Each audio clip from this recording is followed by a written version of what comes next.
Hello. I'm not joining. I was just trying to move stuff around. Fergus, don't talk to me. I'm not talking to you. Yeah, don't talk to me. We've got 2 viewers at the moment. Hopefully, we'll have some more people back live in a minute. I'm very sorry about that. A complete and utter balls up. He's been on the beer all afternoon, obviously. I haven't. I've been doing other stuff. What's happened here? Oh, we're back live now. Why can't? Yeah, we're back live, but I can't get Dan into the stream. What's he done now? Oh, it's all gone wrong. What's he done now? There he is. That's it. He's gone. Oh my God, Trev. He's gone. Right, listen, everybody who is rejoining us, I'm so sorry about that. Fergus has, in fairness, Fergus has tried to join from his phone, I think, and take control, and he's completely cut us all off. So I'm really sorry about that. We're back live. I've just sworn my head off at him. I'm going to have to apologise to him very shortly because I called him all the names under the sun when I shouldn't have done, but he's caught me on the op there. Yeah, Fergus fecked it up, to be honest with you. Anyway, where were we, boys? What were we talking Do you know what about? it is, Trev? I reckon Fergus had PTSD as a flashback to Eindhoven, mate, when he fell over. And it's caused him to go a little bit doolally, and that's why he's messed it up, I reckon. And he hurt his shank in hand. Indeed. Shank in hand. Well, if anyone's now watching in the chat, please can you put loads of comments annoying Fergus, because it will make our day. And yeah.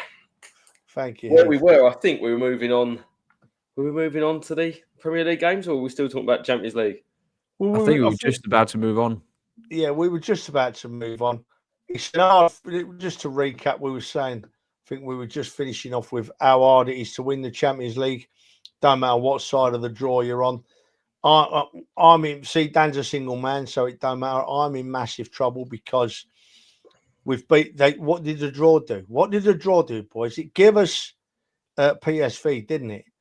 But then if we beat PSV, it's given we will definitely be in Madrid because it's the 2 Madrid teams playing each other. So I love Madrid. So, and I'm not being presumptuous, and I'm not looking beyond one game, but I've booked flights and hotel in Madrid as well. It's a dangerous place, though, Madrid. Very dangerous. Yeah, it's Mojito Town. Exactly. Mojito Town. Dan, you're coming as well, Dan, aren't you, to Madrid? You're all sorted? I am. Well, I've got Eindhoven booked, got Madrid booked, and also got a hotel booked in Munich. So not to get too far ahead of ourselves, right? And I've also got a bus parade for when we win it, but never mind. And booked off holiday next year? Oh, honestly, this morning I booked off about 40 days annual leave. I even booked off next season's Champions League games all the way to the end of the semi-finals next year. So, yeah, getting a bit ahead of myself for next year there. Who cares? It's what we do. We're Arsenal fans. It's what we do. It's what we do. Anyway, listen, boys. I don't know if Fergus is going to come back and join us. Ferg, I know you'll be listening. Come in the bottom and I'll add you to the stream, mate. And I'm sorry that I swore at you. I really did. Don't touch anything. Yeah, don't touch anything. Just put in the link and come and join us, Ferg. We've only got about 48 viewers at the minute, where we had about 250 when we got cut off by Fergus. So brilliant. Hopefully the other viewers will find us shortly. I don't know if we are running at this very moment on X. It doesn't appear that we are, but oh yes, we are. We're back running on X as well. Lovely. So anyway, boys, look, let's. Yeah, we can't move on, mate, because some of these comments are very underrated. I like Arnie's did Fergus empty his bag on the computer. Yeah. That's a pretty good one. And, I like them text one. What happens when your EV goes flat? It's going to be have a go at Fergus night, and we'll try and keep that theme going throughout the whole show. But boys, and the next one, to be honest with you, mate, there's no need to stop after. I mean, we always do take the mickey out of him, don't we? Yeah, just a little bit. I've had a go at him. I've had a proper go at him, and I shouldn't have done so. It's a bit naughty. Anyway, listen, boys, let's move on and get these previews done. Yeah, tonight. Leicester v Brentford, right? Now, I'm thinking Brentford should win at Leicester, but somewhere in my head telling me Leicester's going to get a result tonight. Alex, we'll go to you first. You always like Leicester, don't you, Trev? Well, and I didn't last week, but no, I think Brentford will win this. I mean, looking at Leicester, they've lost their last 5 Premier League games at home with an aggregate score of 11-0. So, yeah, they're in really poor form at the moment. And Brentford, the last 3 games away from home, have won. So, yeah, I mean, it's 2 teams in very different run of form. So, I think Brentford will come in with confidence and win 2-0 against Leicester. That's interesting. So I don't know why I think Leicester might have a good game. You've gone sensibly for Brentford, Alex. They were all right against us. I mean, they parked the bus. They stood well, but I mean, they're just poor offensively, aren't they, Leicester? Yeah, they are. And I mean, but we've just spoken about talking sensibly, and now we've got to go to Dan. So sort of contradicting ourselves here. Who's going to win it, Dan? Don't know why you're picking on me, mate. It's Fergus you need to pick on. Stop picking on me now. Only comments can go to Fergus tonight. Yeah, that's a really important point. I think is that Brentford's form away from home has picked up. Right, that's been a big change from the beginning part of the season. So they've gone to West Ham, they've gone to Palace, and they've picked up wins there. They're not always the easiest places to go to. Leicester's performance last week against us maybe gives me a bit of a thought that Leicester will stay in the game, and it may not be an easy game. But I do think Brentford will nick it. And even looking at the lineups, they've gone Sharda, Mbeumo and Whistler, haven't they, as a free. So I just feel like Brentford are nicking. It could be something like a 2-1 to Brentford for me. Yeah, fair enough. Fair enough. I don't know what's made me think Leicester, but you boys are probably right at the end of the day. Interestingly enough, I thought for the first half, they defended all right last week, Leicester. But Vardy's lost. He's gone. All he is now is a wind-up merchant, Vardy, isn't he? That's what he is a wind-up merchant. But for some reason, I think Leicester are going to nick a 1-0. I don't know why, but I do. Right, next one. Vardy's the English Morpay. Yeah, you're not wrong, actually. Is it Morpay or Malpay? It depends. Whatever Fergus says, it's the opposite of that. Yeah, exactly. So listen, boys, moving on. Everton at home to Man United, right? Everton. I've got a soft spot for Everton, and I'm not keen on Man United. Which way is it going, Dan? Do you know what? Everton, just under Moyes, is a completely different team. To be honest, been pretty impressed with him. And Beto just looks a completely different striker to what he was. Who's that putting comments on here? We don't associate with them anymore. I think Fergus might be hiding in the comments. Yeah, he's not doing a good job of hiding, is he? No, he's not. Yeah, they've really picked up under Moyes, and Beto looks like a real sort of confident striker at the minute. And I don't know, Calvert-Lewin might struggle to get his place back at this moment in time when Beto keeps his run going. So, and Man United, they don't look great. I think they've got a few injuries and illnesses and bits. Their squad was so thin in their last game as well. They brought on Cheeto, didn't they, against Tottenham? Yeah, I can see Everton winning this again. Honestly, I'll go 2-1 Everton for me at the minute. I think they look like a team that's in form. I hope Everton keep their form going for a few more weeks until they play Liverpool again. 2-1 Everton for Dan. Boys, Ferg's giving us hope here. Look, Ferg's giving us hope. You never know. He'll probably have his rubber wellies on and they'll save him or something. But I've forgiven you now, Ferg. I can't stay angry at you for long, mate. I love you. You know that, even though you're a twat. But anyway, at the end of the day, Ferg, we all make mistakes. You just make bigger ones than everybody else. Alex, so 1 for Everton. What'd you say, mate? Yeah, I very much agree with what Dan said. I've gone for 2-1 as well. And just looking at the odds, like the bookmakers for the game, I don't remember seeing Everton favourites to win against United for a very long time. That's probably never happened in my lifetime before. But yeah, I mean, Beto has picked up some form and it's kind of what they needed, a goal scorer, because Calvert-Lewin hasn't been scoring much the past couple of seasons. And yeah, Man United, they've ran into a lot of injuries. Amad Diallo, who's been kind of their talisman this season, he's out for probably the rest of the season. And Højlund up front, he isn't scoring. And Xerxes, who they brought in the summer, isn't really cutting it either. So, Yeah, I mean, I just can't see where the goals are coming from for Man U. And I think at home at Goodison, I think Everton would be too much and win. Yeah, I agree, mate. Do you know what? It's when I look at sides that are struggling, big sides that are struggling, I can normally look at them and think, well, they've got one or two players that might get them out of trouble, you know. But when I look at that United team, I think they've got no one. I really do. And I include Fernandes in that. I include Bruno Fernandes in that. He's a decent player, but I don't think he's actually the top notch. So United are in big trouble. United are really in big trouble. And I think Everton are going to win it easily as well. I've gone for a 2-0 win to Everton, and I wouldn't be surprised if it's even more. I really wouldn't. Man United Also, that bad, haven't they? they brought in that guy Alcaraz in January, and he scored and assisted in his first game against Palace.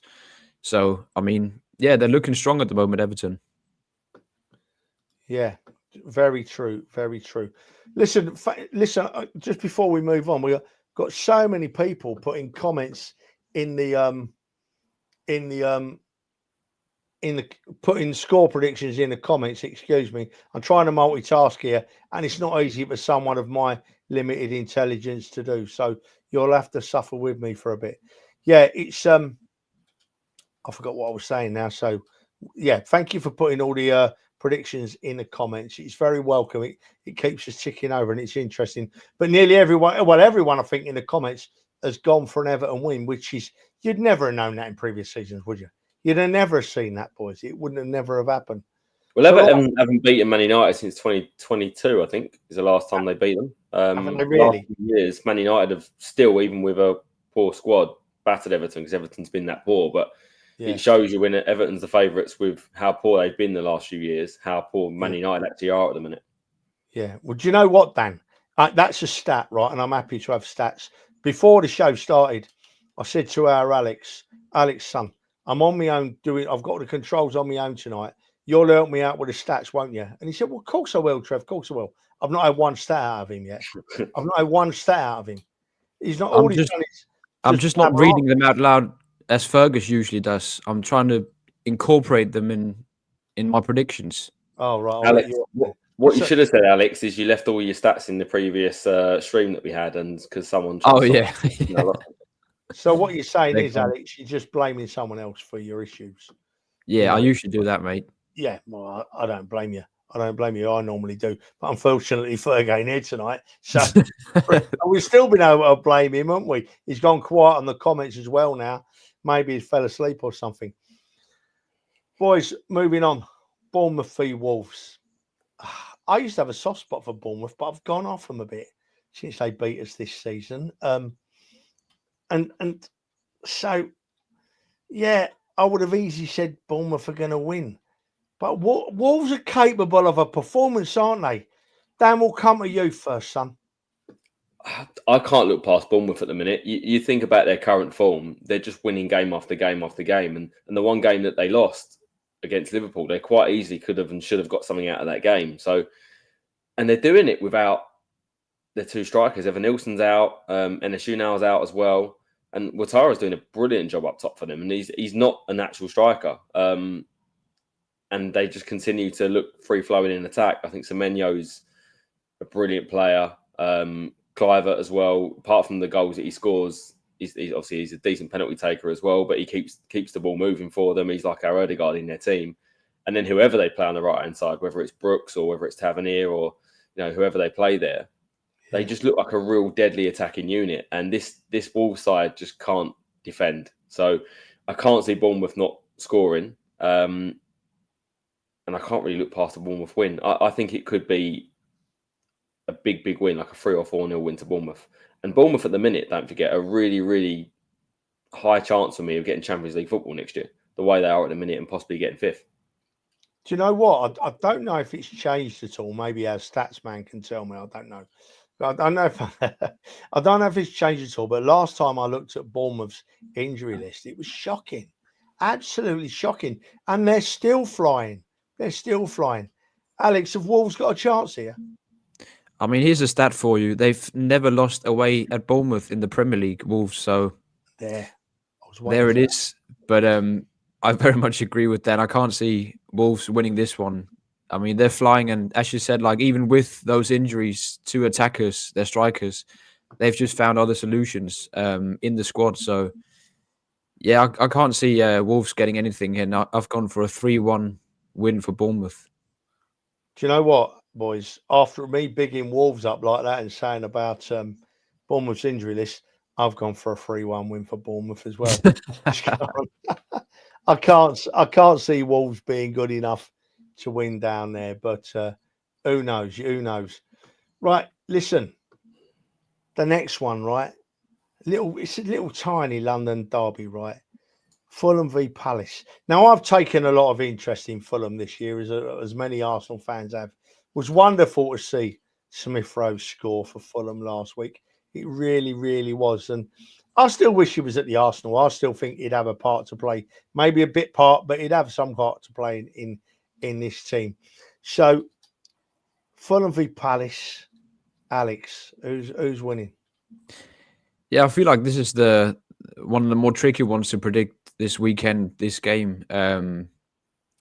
Both teams sort of in the mid-table, safe from relegation and pushing on for the European spots. Not so much Crystal Palace, but yeah, I mean, I've gone for a draw in this one.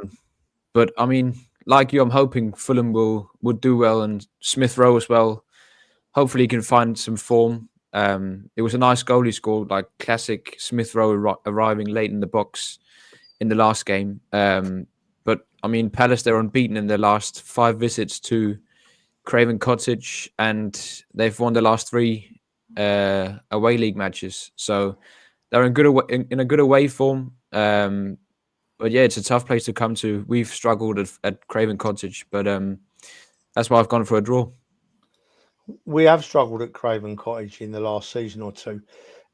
Dan, I've been watching a few Fulham games recently, and I said about Smith Rowe, but I think that Iwobi has actually come on as a player since he's been at Fulham. I used to like Iwobi at Arsenal when he had the ball at his feet and he ran into the box or he ran down the line.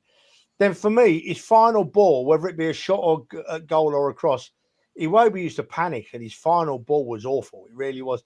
But he seems to improve that at Fulham now, and he's looking an half decent player for me, Dan. So who wins? Fulham, Palace. Who wins, mate?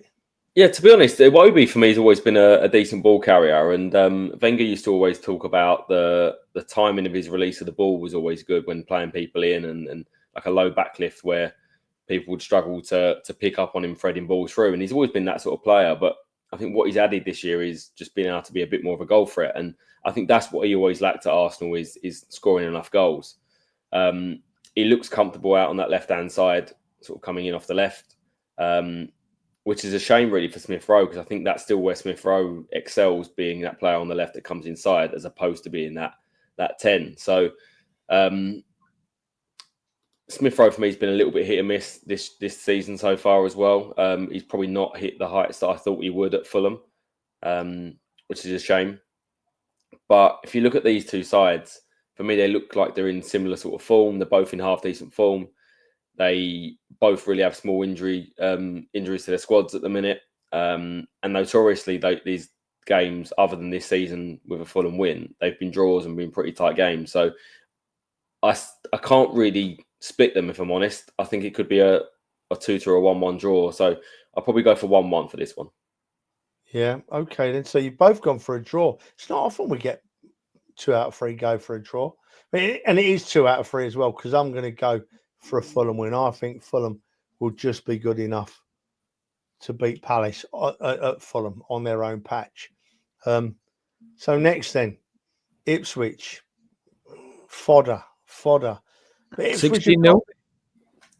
You what, mate? 16-0? No. What, against Tottenham? Against Tottenham. Tottenham, last week, James Maddison was interviewed after their lucky win last week, Tottenham, and it was insinuating, it came across to me, the way I interpreted it was that he's back from injury now and he scored a goal and he's the saviour for Tottenham. And if they think that's true, they're in massive trouble. They're in massive trouble because they may be resurgent, but they've won 1-0 against Manchester United. That ain't resurgence. That's a lucky win between two really poor football teams. I happened to watch the game last week. I don't often watch Tottenham, but I happened to watch the game last week, and I thought it was two really poor teams, and I thought Tottenham nicked a win, and it could have gone either way, to be honest. So, I'll tell you what, we'll go to Dan first because he likes talking about Tottenham. Dan, Ipswich. Can Tottenham, the underdogs, get any points to Ipswich? I like talking about them because it's always like this thing that always cheers you up. Whenever things get a little bit down or a little bit worse, they always just do a little bit worse and just tend to cheer me up. So it's like having a little comfort blanket as a kid, isn't it? Whenever things go wrong, they're there to make you feel better. That's what Tottenham are. In all fairness, Ipswich won earlier in the season. They beat them 2-1. They went 2 Spurs and 1, which is not easy. Lately, Ipswich have been conceding a few more goals, which has been a bit of an issue. As opposed to the start of the season, they were quite tight games. But Spurs, they always come up with a shock result every now and again that you just don't expect them to lose a certain game. And they've still got trouble with injuries at the back. I think Delap for Ipswich is a brilliant player. And Spurs haven't won against Ipswich since 2000. So in the league. Thank you, Dan. Yeah, so four wins in a row.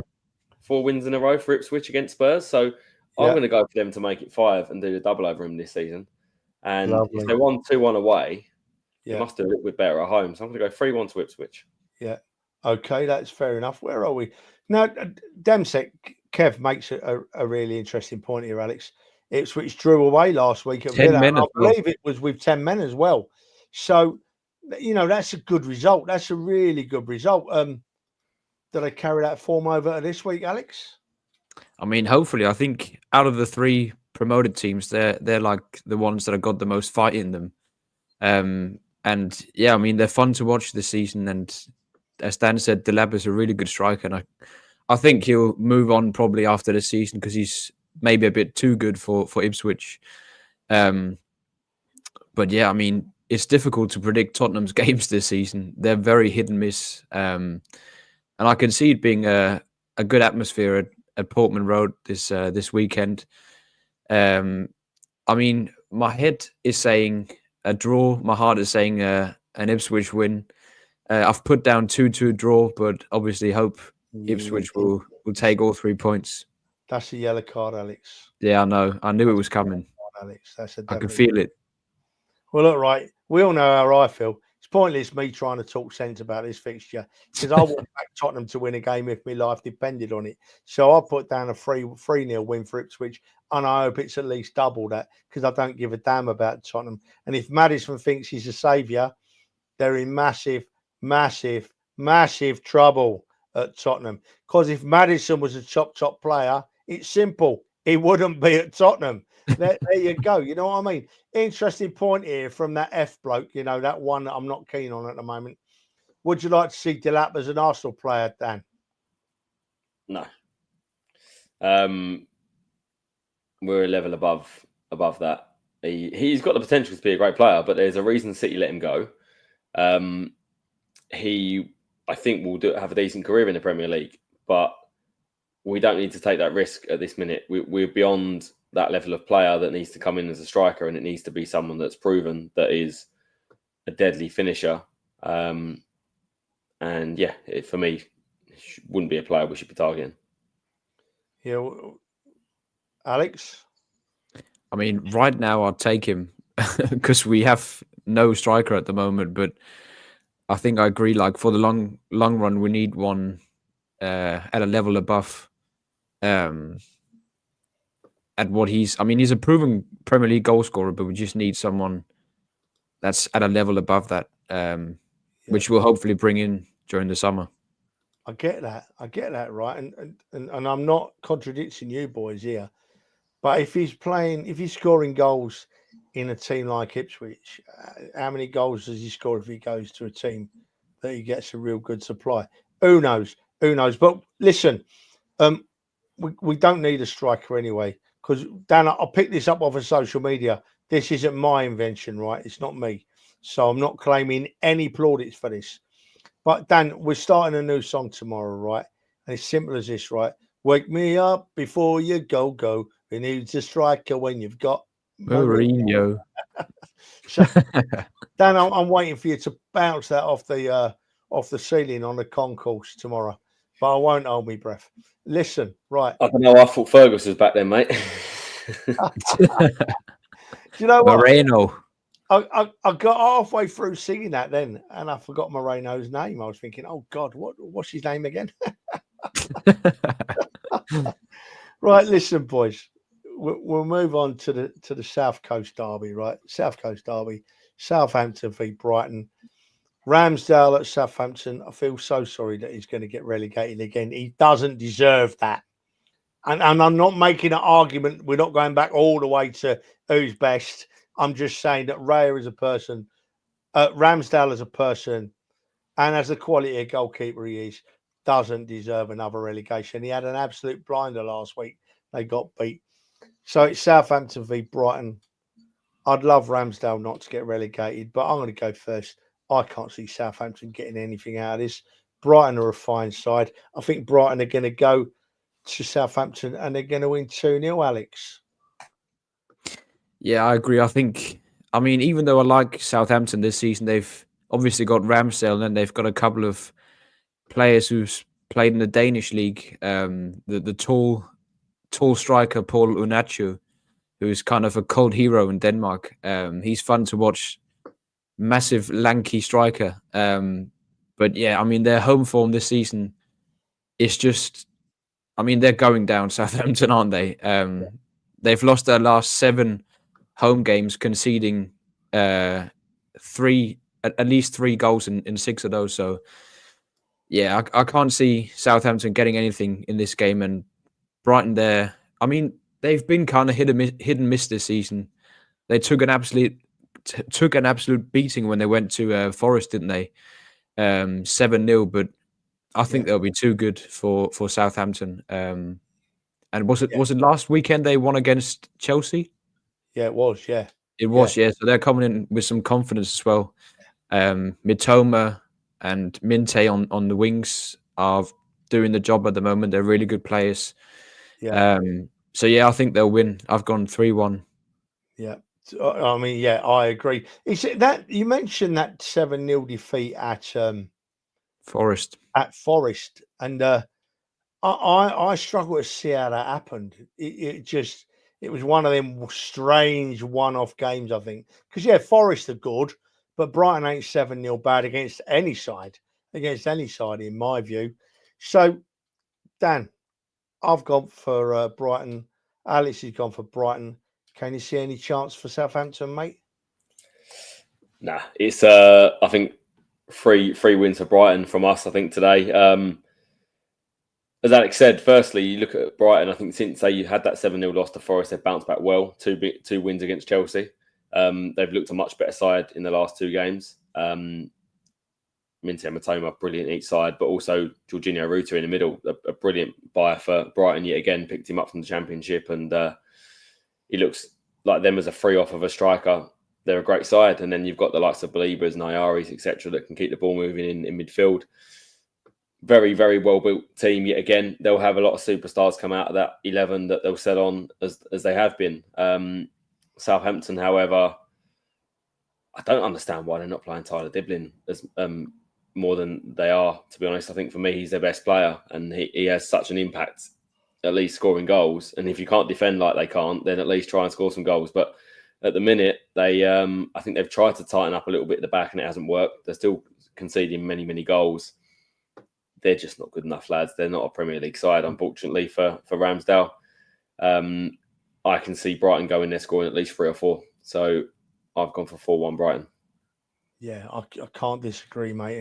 And I think every Arsenal fan would agree. I'm not relishing watching Ramsdale in a struggling side, but they're not going to be good enough to get anything off of Brighton. Of that, I'm sure. So next, Villa v Chelsea. I'm finding this game really interesting because both these sides are up and down, aren't they? One week they can get a good result, another week they can get a bad result, and that works both ways. Villa with home advantage. I'm just leaning slightly towards Villa, Dan. What do you reckon, mate?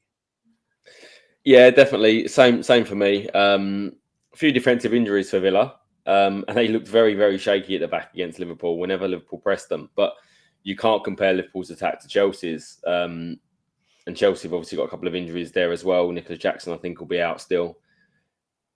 And without him, Cole Palmer's not had the assists in the last few games that he did beforehand. So I think they're relying an awful lot on Jackson running in behind, and they haven't quite got that sort of second striker that can play that role. So for me, Villa are the better side. I think Villa need to push on and get a few more wins in the league to try and get up into sort of the top European places. And Chelsea just look like they're on the way down, slipping out of those positions for me. So I'm going to go for 2-1 Villa. 2-1 to Villa. Do you know what? Where are we? I'm putting it 2-1 to Villa. Alex, can Chelsea get anything there? I mean, it's a tough one to predict. Very even game, but to me, I've gone with Villa as well. I think the home advantage will come into play. And yeah, it's weird. Like with Chelsea, like just a year ago, when you looked at their squad, you thought they had too many offensive players, and then now when you kind of look at their squad, Jackson out, Madueke is out now as well. Mudryk is banned, of course. And yeah, they're kind of lacking offensive firepower. And Kunko has never really found any kind of form after his many injuries. Sancho, not really the guy. So yeah, I think it'll be a home win for Villa. I mean, they've done some great business in January and kind of been proactive with the Duran deal and brought in Asensio and Rashford. And it's interesting to see how Rashford will do in the remainder of the season. Alex, from what I've seen of Rashford, he's flying, mate, isn't he? He looks like he's playing more freely and with more confidence. So I think it's what he's needed, and it's just a bit too late. I don't know why he's not made the move a bit earlier. He's been awful for Man U for a long time. Yeah. Exactly. Well, I'm going 2-1 to Villa as well to nick it off Chelsea. But before we move on, firstly, I've seen there's a couple of comments asking us questions about Arsenal players. We'll come back to them when we do the Arsenal game, I promise. But Dan, I'm finding Rashford a strange one, because I saw him at Man United, he wouldn't even get a run. He was just walking around the pitch, wasn't he? And then he comes to Villa and he looks like he's high quality again. And he can't just flick a switch overnight. So from my perspective, he's been at Man United purposely not trying. I can't think of what other reason there is. Is that acceptable behaviour, Dan? I wouldn't say he's not trying, if I'm honest. Rashford's always had talent. There's been no doubt about the fact that he's had talent. Sometimes you put a player in the wrong environment and they don't shine. You take them out of that environment, you put them into a different place and they do shine. It's just some people have certain things they need from a team. And you don't forget when Rashford burst sort of onto the scene with Man U, you look at the players he had around him then compared to the players he's now got around him at Man United.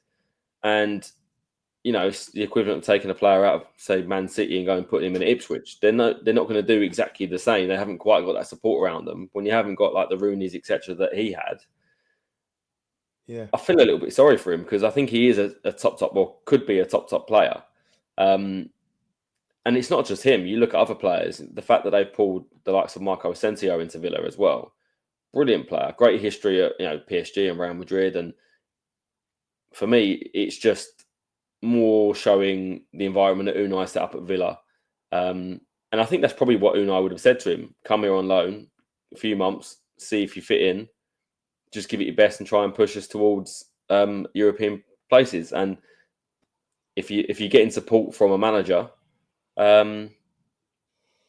maybe that's just the pickup that he needed. So I wouldn't have gone as far as some of the comments in the chat that we should have signed him.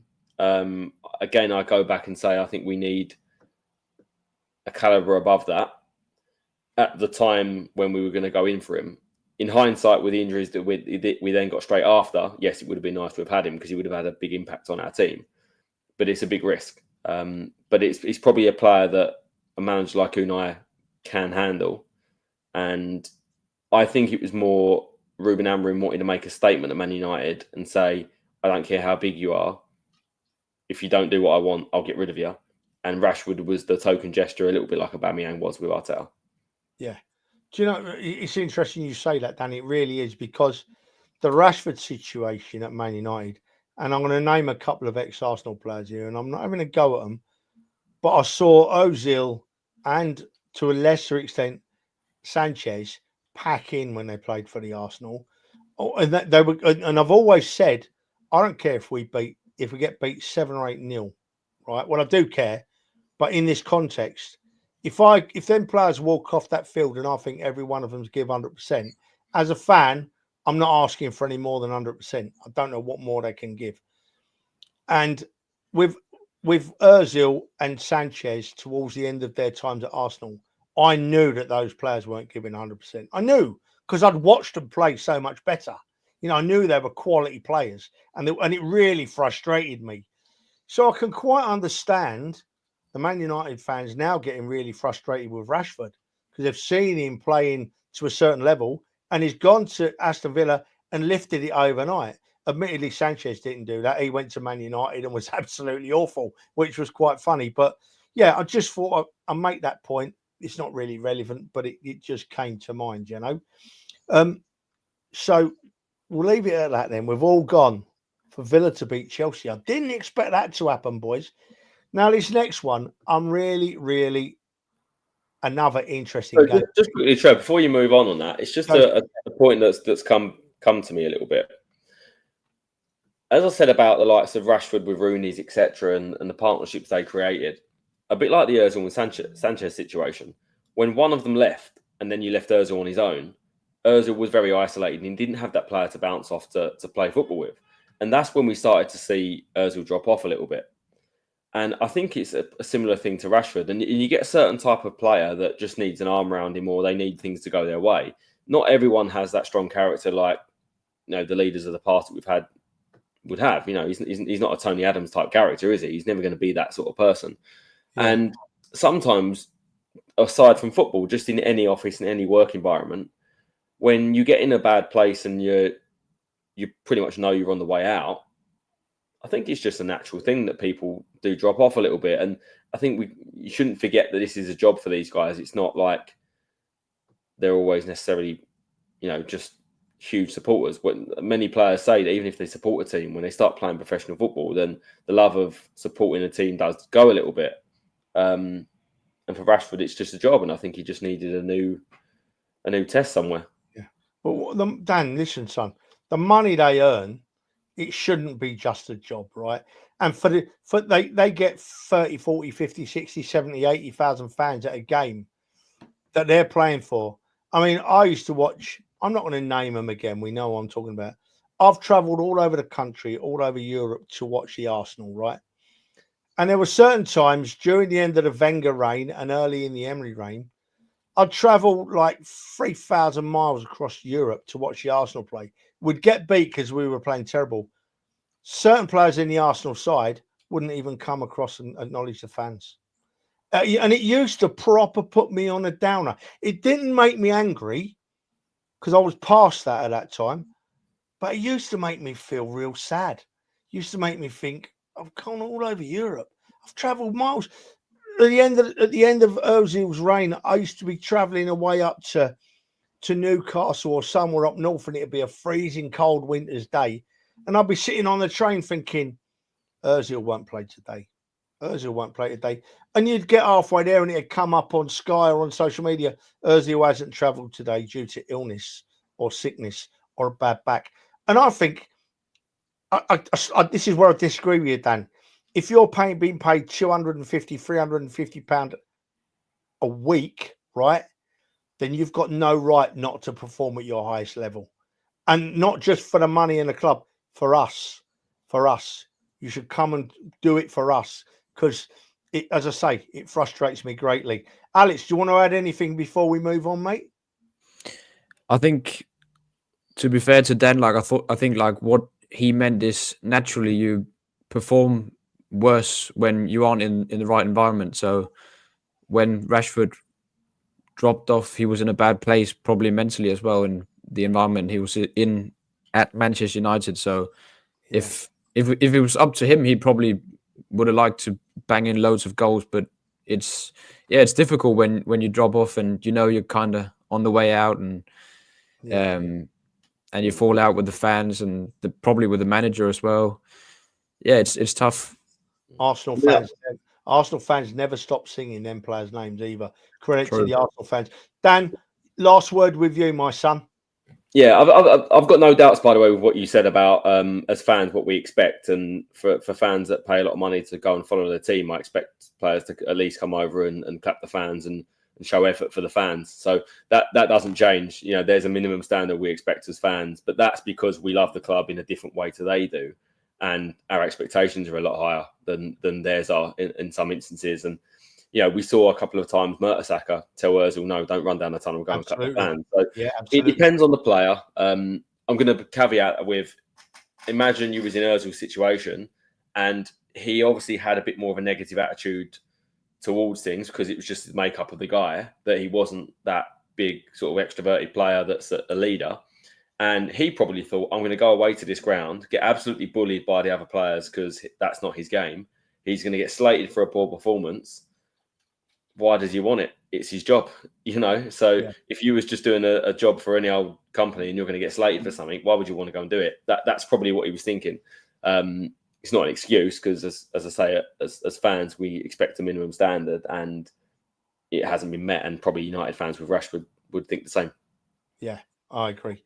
And just to top it off, I've got to have the last word, don't I? Because I'm Ilse, Baku tops it off for me with Ozil. Baku, I've never seen any player be more disrespectful than that in Baku. The trouble we went to get there. Anyway, I think Ferg is telling us to move on because he's already put his Newcastle Forest prediction up. So, boys, careful, mate. It will chop us off in a minute if we don't hurry up. You're going to have to get it shifting because I want to talk about the Arsenal. So, Newcastle Forest, two teams that can play really well on their day. Alex, tell me about it, son. Yeah, as you said, like two teams that can play well on their day. I think for me, Newcastle being at home sort of gives them the edge. With that said, I remember a certain Chris Wood. It must have been last season. He scored a hat-trick away at Newcastle. So, and they looked so poor against Man City as well. Newcastle last weekend, they seemed completely off it defensively, and I mean, they played so differently against Man City to the way they played against us. They didn't sit in that very low block in the same way.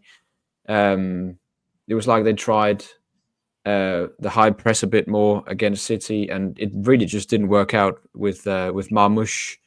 It was so easy for City just playing him in behind, but I do think they'll bounce back against Forest. And I've gone for a 2-1 win. I'm really not certain about this, but I just think being at home, St. James's Park, I think they'll bounce back. Newcastle. Yeah, right. So Dan, listen, when Newcastle play Arsenal, they're like prime Real Madrid / Barcelona, right? If they play anyone else, they're bang average. So who's going? What Newcastle team's going on the field against Forest this weekend, mate?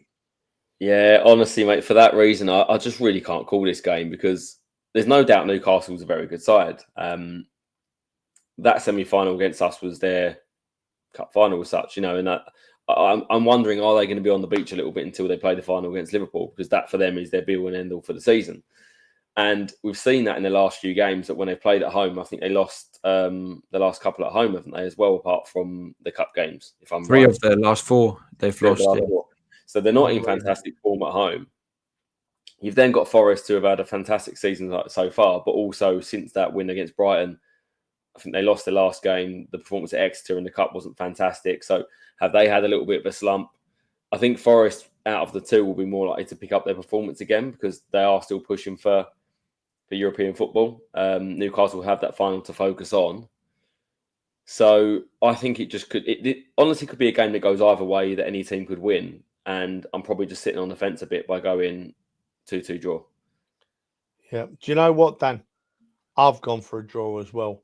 mainly because you don't know what Forest side's going to turn up. What Newcastle side's going to turn up.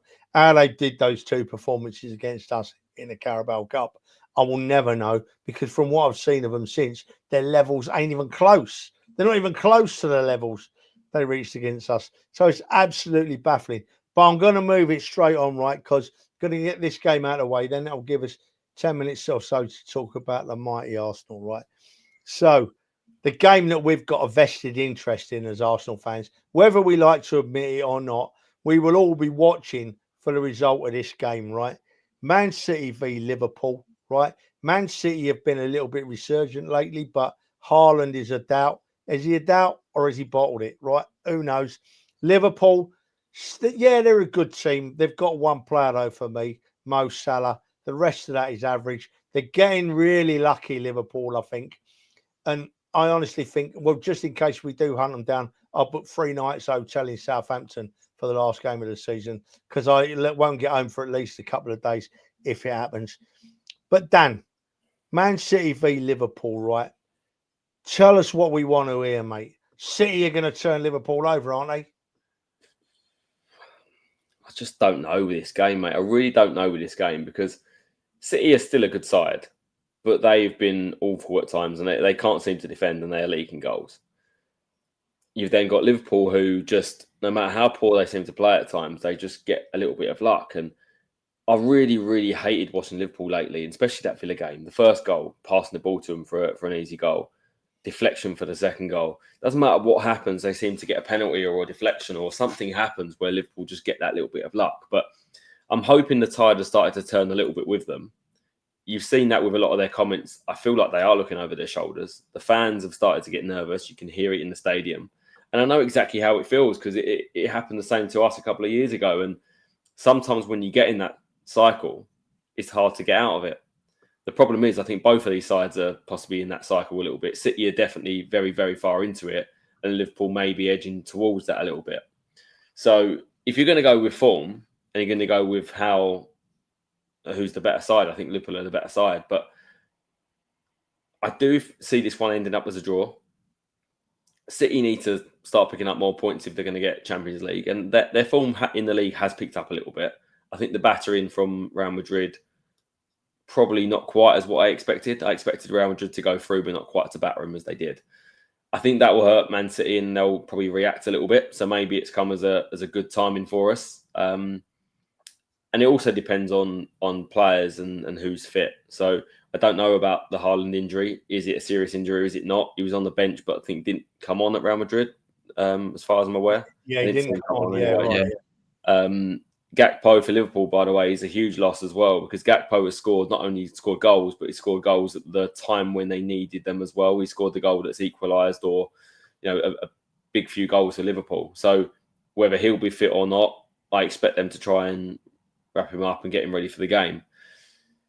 I'm just seeing 1-1 for this game, and if it finishes 1-1, I'll massively take it, because I think if Liverpool drop points again in this game, I honestly think by the time we get to that game at Anfield that we will be within range to win and go above them. Yeah, Dan, I love what you're saying there, mate. I hope you're right. Listen, right, the way I'm looking at it, it's ifs and buts. We shouldn't if and but we do. We're a podcast. We can if and but. If Liverpool get beaten by City and we beat West Ham, then with our goal in hand, with our game in hand, does that make it all or nothing at Anfield, Alex? I mean, there's obviously the other games as well, but it will probably feel like an all or nothing game if we get to that point and it's a 3-point difference. But yeah, so much can happen. We've just got to keep focus on ourselves and do our job, because, I mean, look at the state of our squad at the moment. And we managed to get past Leicester, but that wasn't easy. It took Marino coming on and scoring 2 goals. So I think at the moment we just got to focus on sort of finding our way through this injury crisis and how we're going to navigate with like where players are playing, which we'll get into in a moment. But yeah, I think it will be massive if we can put pressure on Liverpool, and they will feel the pressure eventually. And as Dan said, we've been in that situation before as fans the last couple of seasons, so it does get to you. But yeah, I mean, I'm hopeful for City, and like Dan said it could be like a blessing that they lost so convincingly against Real Madrid, and they feel hurt and want to bounce back and prove something. And they do have some good players. Marmoush is looking really good. I think he looked all right against Real Madrid as well. Obviously, he scored a hat-trick against Newcastle. And it's mainly like defensively, I'm quite worried for them. Stones is out for a while now, and that new guy they've brought in doesn't really look too good. Not too sure about him. Still young, but I mean, again, my head is saying it's going to be a draw, but hopefully they'll win the game. And I've put down in my predictions, I've gone with my heart, and I've said 2-1 to City.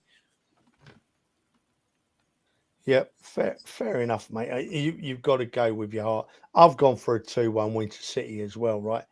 But I mean, it really could go anyway. And there's been a few comments in the list saying that we shouldn't be looking too far ahead. We've got to win all our games first, starting with West Ham. Absolutely agree with that. Absolutely agree with that. And that's why I tried to keep that conversation away from Arsenal. We weren't talking about what the Arsenal have got to do. That comes next. We were talking about Man City and Liverpool.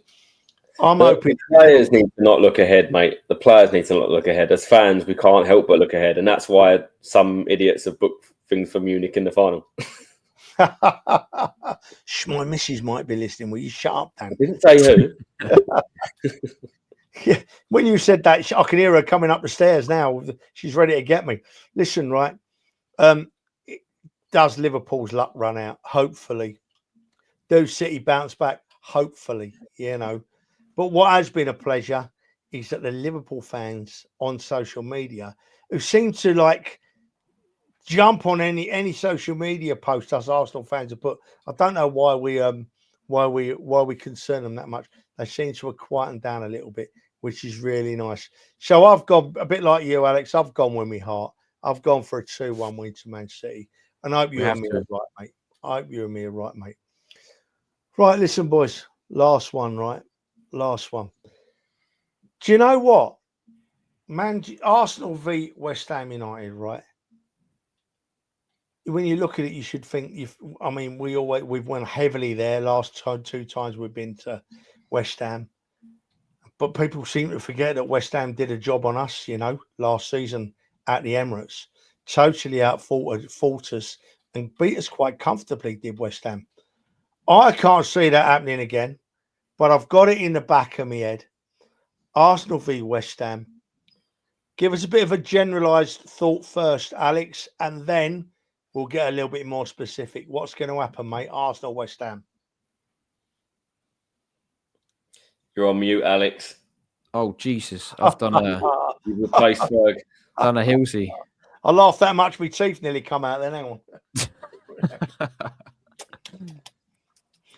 Back Right, in. All right, Arsenal, West Ham. Yeah, like you said, you almost seem to forget that we lost to them at home last season, because the way we've beat them away from home the last couple of seasons in big wins. So yeah, it was a tricky game last season, and hopefully we can do better. I'm just really intrigued to see how he will line up, because it didn't really work out, did it, against Leicester with the front three, and yeah, it just weren't ticking. But does he keep that thing and hope it improves, or does he chuck in Marino from the start?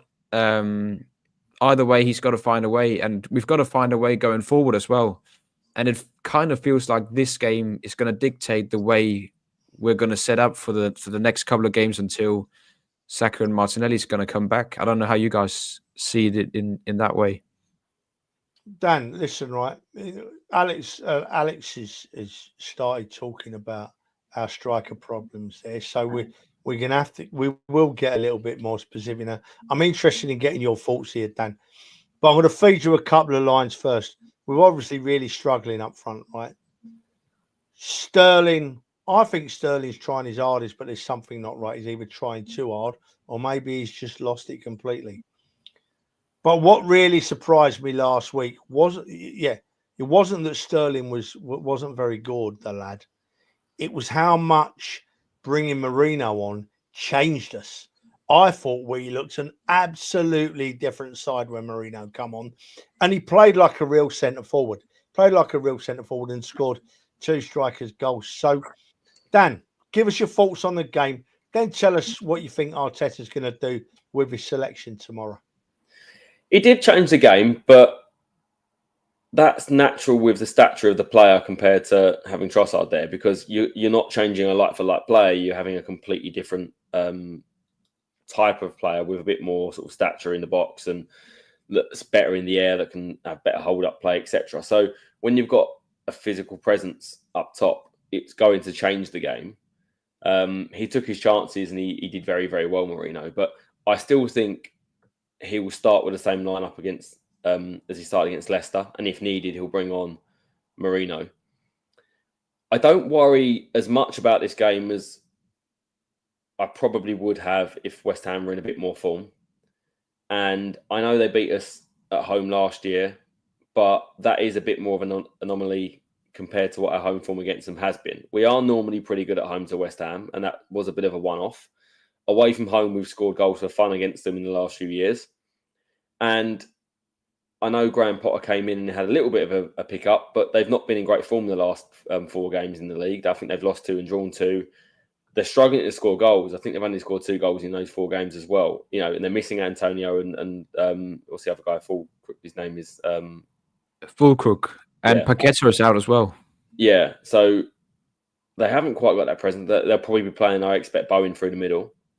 Yeah, probably. And I think we'll have no problem with our defence and our midfield really suffocating that team. I don't expect West Ham to get out very often, and I think we will massively control the game. And at home, I still expect us to take our chances and score goals. So it's a huge game because we have to get through this little patch now. It's West Ham we have to get through. We have to get through Forest, and then we have to get through, after a little break, Man United and Chelsea. And those 4 games, easy, so key. Yeah, easy. Don't get too far ahead. The only reason I was saying about that is that for me, it's like it's a mini window of this season that we have to get through this 4 games, this mini part of our season, to then get the Sakas and Martinelli's back. And when we get those back, we've got a lot more options. We can have Martinelli up top if we want. We can put Trossard there and Martinelli left. We can rotate a little bit more. We can have Sterling on the bench as opposed to starting, you know. And as much as I'm not going to slate Sterling, I think he's trying, but there's no doubt Saka and Martinelli are a huge, huge difference to our team than what Sterling is. So we've got that pick-me-up to come. We just need to get to the point where they do pick us up. And if we get there with 4 wins, then that pick-me-up could be the difference to propel us over the line. So I know I'm getting far ahead of myself. I can't help it as a fan. I'm still just thinking May lifting the league title. And I genuinely think we can do it. I've got no doubt in my mind that we can do it. But yeah, we do need to, as players, they need to be game by game. You're lucky Fergus ain't in the chair because he'd been giving it right down enough now. To be sure. Right, listen, I want to go back to these 2 questions, right? And Alex, I'll come to you first. I want the answers short, right? Sterling to start tomorrow or not? Yes. Yeah? With Marino to come on? Yes, and I think he'll chuck him on early, like half time if it's not working out in the first half. Yeah. Dan? Yes, same lineup as Leicester to start. I think he'll play Sterling through the middle tomorrow. I genuinely do, and we'll see Marino come on if it isn't going our way. Yeah, and then this one very briefly, going back to the Brighton game. I started it because I couldn't talk about it at the time. Would you like to see Mitoma at Arsenal, Dan? Yes, not for 90 million. He's not worth 90 million. If we got him in a similar deal to what we did Trossard from Brighton, then absolutely, I think Mitoma is a great player. Yeah. Alex? Yeah, I mean, like Dan, I'd like to see him, but I don't think he's one we should pursue for 100 million odd pounds at the moment. He's not what we're lacking the most in this time. Yeah. For me, I think Mitoma is a great player, but Yeah, I agree. I don't think he should be top of our priority list at the moment. But this other question, Bowen to Arsenal, would you have that, Dan? No. No? Good player. I like him. Where's he going to play? Because he's not the centre forward we need, and he's not going to get in ahead of Saka. So for me, you don't pay the money for that sort of player for him to be a backup on the right. I think Wanyeri is going to be our right backup at the minute with how he's been playing. And it's someone on the left that we need to sign really to give competition there. Someone like a Williams for me would be the absolute sort of gold standard for me. So Bowen's not a player that plays off the left, and therefore you can't just put square pegs in round holes. Yeah, I mean, I don't fancy Bowen. I really rate him. Well, you know, from this podcast, I go on about him all the time. But a fit for the Arsenal, I'm not keen. Alex? Yeah, I agree, especially not with Wanyeri. I mean, if he continues to play like he did against Leicester and like he's done in the last 5 to 10 games, I feel like we've got a massive luxury problem on our hands when Saka comes back. Because, Yeah, I mean, do we just bench him if he continues to play the way he plays at the moment, and more in the long run as well? Like, because he's so good out on that right, Wanyeri cutting in. And then they're so like identical in the way they play almost. So, I mean, that's one for Arteta certainly. yeah. When you think of what we got, Nwaneri, Saka, Martinelli, Trossard, does Bowen get in the side in front of any of them? No, he doesn't. Does he play through the middle? Maybe, but I think with Mourinho's probably doing a better job. So yeah. So what's your score predictions then, boys? Alex, go on. I've gone for a 2-0 like we won against Leicester, but hopefully it will be more comfortable and we'll get the goals in earlier. Dan? I'm going to go for 1-0 to the Arsenal. 1-0. Yeah, well, do you know I what? want a tight game. That's really interesting because I thought about it the other day. I thought I'd take 1-0 to the Arsenal every game between now and the end of the season. Thank you very much. I think tomorrow could well be a 1-0. It'll either be a 1-0 or we'll score a few. And I've gone for us to score a few because, you know, as you all know, that's the person I am. I've gone 4-0 to the Arsenal tomorrow. Just before I press the button, Fergus don't get there first. Yeah. Just a very brief answer to this question, boys. But it has been something that's been at the forefront of Arsenal social media this week. Has Sterling still got it in him, Alex? Can he come good? I really want to say yes, but I haven't seen anything at all to prove me otherwise. I mean, I really hope he's going to be the one stepping up and taking responsibility, because I feel it's a bit unfair that everything right now kind of is on Wanyeri at the moment. It feels like that. So, I mean, as much as I really, really hope so, I just can't see it happening. I can't see it. Dan? Oh, I mean, are you asking head or heart? I mean, yeah. Oh, well, let me answer it first, Dan. Let me answer it first, mate. We talk about head and heart. I'm desperate for Sterling to play well and to score goals and to help Arsenal win the Premier League title, because I'm an Arsenal fan, right? Because I'm an Arsenal fan. And I always want, you know, the way I look at things, I always want Arsenal players to play well.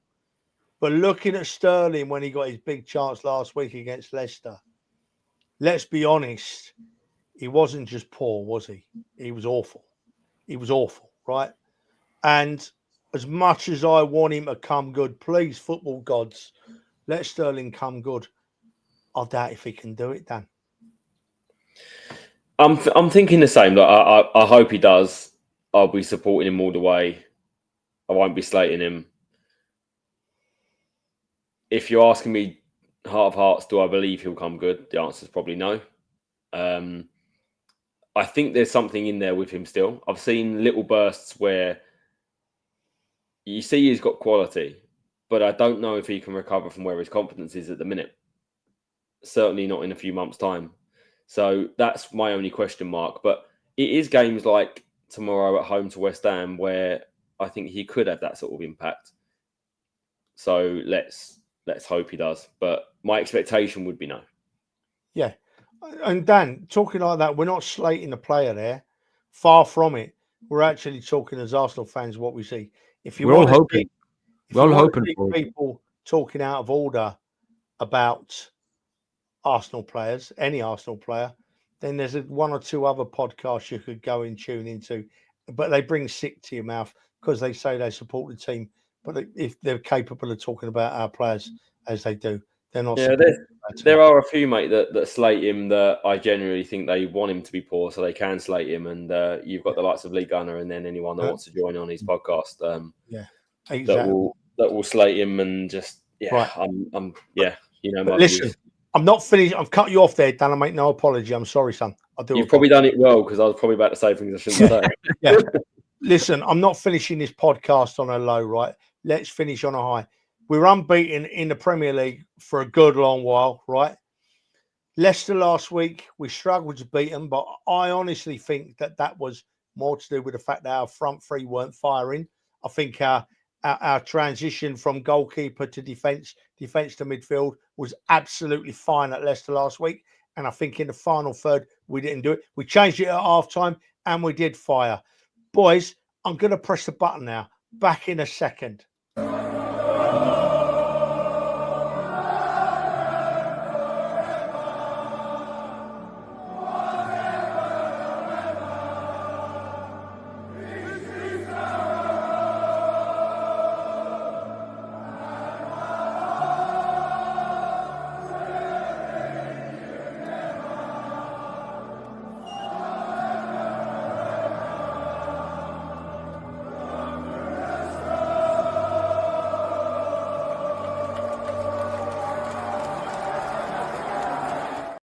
I don't know how I did that, boys. I'm multitasking here like there's no tomorrow, right?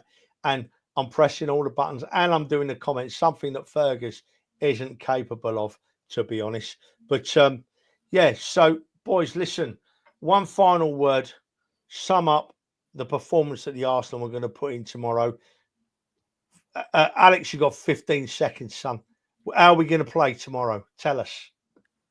I mean, the one word that springs to mind is clinical. I just hope we can take our chances, and that's going to be key because, like you said, I think in midfield, in defence, we're going to be fine. It's just about taking our chances. Yeah, absolutely. Dan?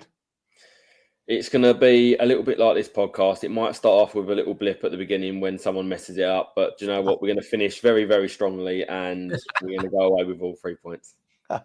Right, listen, right. There's nearly 300 people watching us live now, right? Nearly 300 people, which is absolutely amazing. Thank you all for watching after that very dodgy start.